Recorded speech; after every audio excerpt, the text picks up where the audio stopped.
வணக்கம் நண்பர்களே. குருவோட நட்சத்திரம் சுக்கரனுடைய நட்சத்திரத்தில் எந்த கிரகமும் இல்லாத போது அந்த கிரகம் அந்த நட்சத்திரம் பலமிழந்து போகுது. அதை இயக்குவதற்கு ஆள் இல்லை. அப்போ ஒரு நட்சத்திரத்தில் பலமிழந்த நட்சத்திரம், பலமற்ற நட்சத்திரம், அந்த நட்சத்திரம் இறந்து போன நட்சத்திரம் கூட சொல்லுவாங்க சில பேர். சில பேர் அந்த நட்சத்திரத்துக்கு பலம் இழந்து போச்சு, பலமற்ற நட்சத்திரம்.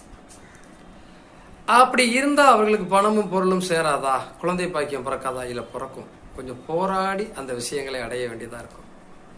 இந்த கிரகங்களுடைய நட்சத்திரங்களில் வேறு கிரகங்கள் இருக்கிற போது இந்த 1-5-9 பார்வை இருக்கிற போது கொஞ்சம் மூச்சு விட்டு வர முடியும். அதிலே அந்த குரு சுக்கிர நட்சத்திரம் வேற கிரகங்கள் இருந்தால் சிறப்பான பணவரவு தனவரவு இருக்கும் அப்படிங்கிறது தான் அதில் உண்மை. நன்றி.